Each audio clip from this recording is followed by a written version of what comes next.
Hey there, welcome back to the At Home Dad YouTube channel. As always, my name is Joey and today we're in the kitchen making something absolutely fantastic. Barbecue season is right around the corner because springtime is arriving. And not only is it important to have great barbecue, but your side items really need to stand out as well. So today, I'm going to show you the best and simplest way to make not only the best baked beans that you've ever had, but to do it without a whole lot of work. They do still take a minute, a little longer than opening in the can, but these are absolutely fantastic and you're really not going to regret putting in that extra couple of steps. So sit back, hit that subscribe button, let's dive right in.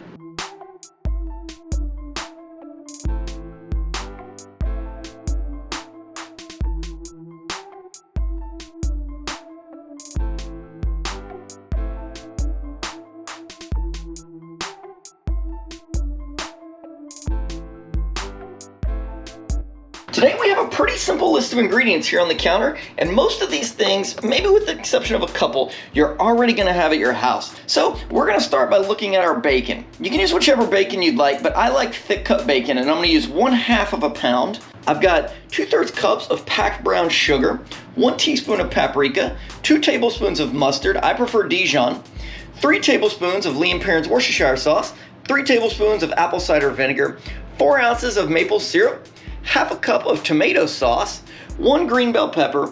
You can use whichever color you'd like, but green's always the cheapest, and it doesn't need the extra sugar that you get with the colors. 1 medium yellow onion, 3 cloves of garlic, and 1 pound of dried beans. I'm gonna use Great Northern beans, although I usually use navy beans because I just simply couldn't find any Great Northern beans yesterday. So these are gonna work just as well, but these have been soaking overnight. So 1 pound soaked overnight. So the first thing I'm going to do is take my beans and I'm going to dump out the excess water that we've soaked these in overnight. Once I get these dumped out, I'm just going to give them a quick rinse.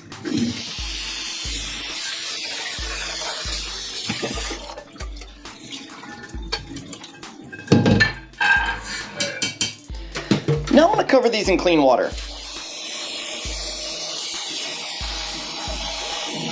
Now we're going to go to the stove. On the stove, I'm going to add about 2 tablespoons of salt and go ahead and turn the flame on about medium. Once these come up to a simmer for about an hour, I'll start checking on them to see how done they are. We need them to be kind of tender, but not fully cooked. With our beans on the stove, now we can go ahead and cut up our veggies and then our bacon and get everything ready to start cooking. Since we do have about an hour, I'm going to dice these pretty fine. You want them to be about the size of your beans or maybe a little smaller. So back over on the stove, we can see our beans here. They're at a light simmer and they've been there for a little while now. We're going to go ahead and put our bacon on and get it rendering out. With that, we're going to go on medium-low heat, and I'm going to add about 2 tablespoons of oil, just enough to get it going. And I'm going to spread this out nice and thin.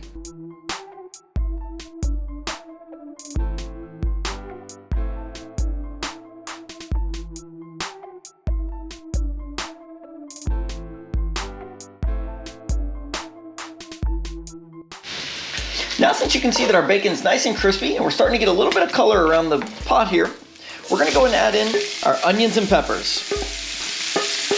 We are going to cook these until they're soft and mostly translucent, and then we'll add in the garlic. Back to our beans, they have achieved a nice tenderness, but they're not fully cooked all the way through.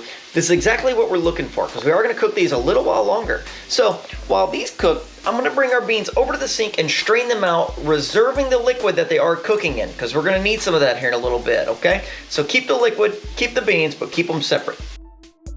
Now that our veggies are mostly softened up, I'm going to go and grab the garlic and rake it in as well. Once we add in the garlic, we're going to need to cook it for about a minute until we add the paprika.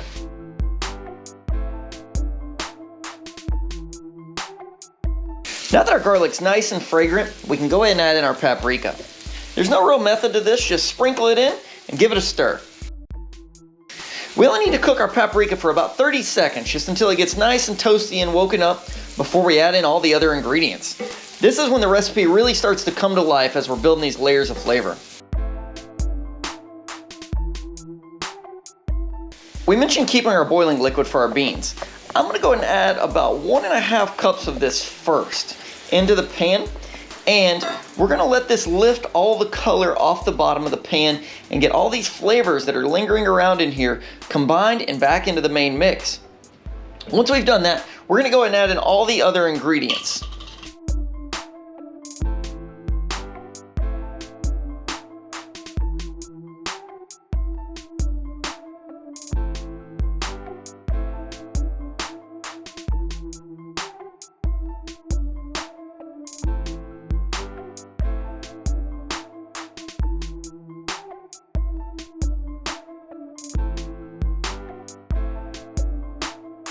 Once I've gotten everything mixed in well, I'm going to go and add the beans back to the mixture.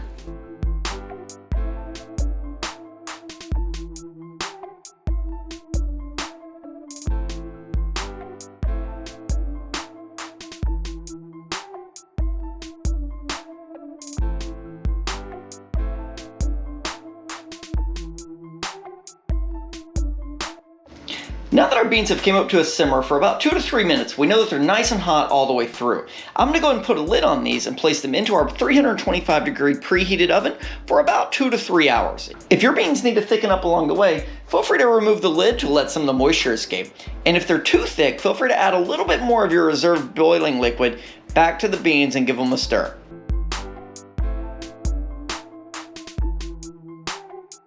One eternity later.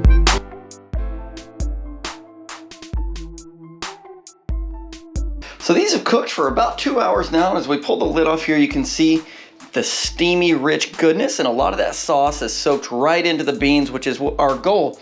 We know that it didn't evaporate because of the lid, so we know that all that flavor has been soaked right into these beans, and that's our absolute goal. Obviously, I'm gonna let these cool off for a few minutes first, but then we'll get these plated up and see what we think. Feel free to taste these while they're still in the pan and give them a good stir if you'd like to add any salt or pepper. And these are absolutely fantastic. The nice subtle sweetness from the maple syrup and the savory richness from the bacon make these absolutely balanced and fantastic. Don't miss out on these. That wraps us up on how to make maple bacon baked beans. Comment below and let me know how yours turned out and what your favorite barbecue side items are. Thanks for watching. Have a great day.